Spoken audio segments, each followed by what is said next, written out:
গল্পের নতুন মোড়, মা হতে চলেছে রাঙা।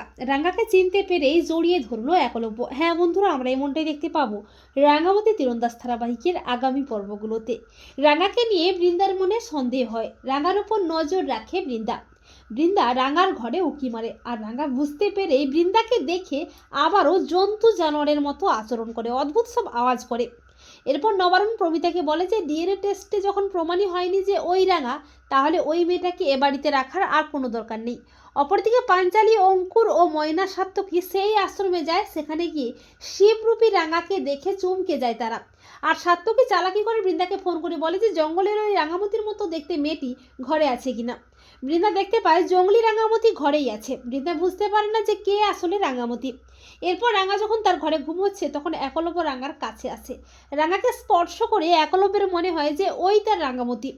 একলব্য রাঙাকে জড়িয়ে ধরে বলে, বলো না তুমি কি আমার রাঙামতি? এই স্পর্শ, এই ছোঁয়া যে আমার খুব চেনা। বলো না গো, তুমি কি আমার রাঙামতি? একলব্যের ব্যাকুল ভালোবাসার ডাকে নিজেকে আর লুকিয়ে রাখতে পারে না রাঙা। রাঙা কাঁদতে কাঁদতে একলব্যকে জড়িয়ে ধরে বলে, হর উড়ান বাবু, আমি তো রাঙামতিটো। এরপর প্রমিতা ও সত্যজিৎ একলব্যকে সবটা জানিয়ে দেয়, এমনকি পাঞ্চালী ও অঙ্কুরকেও সবটা জানিয়ে দেয় প্রমিতা। এরপর হঠাৎই রাঙার শরীরটা অসুস্থ হয়ে পড়ে। একলব্য বাড়িতে ডক্টর আনে। ডক্টর রাঙার চেক আপ করে জানায় রাঙা মা হতে চলেছে। এ কথা শুনে সবাই তো খুশিতে মেতে ওঠে। আর একলব্য বলে, আমি বাবা হতে চলেছি। এই বলে খুশিতে একলব্য রাঙামতিকে জড়িয়ে ধরে ভালোবেসে কাছে টেনে নেয়।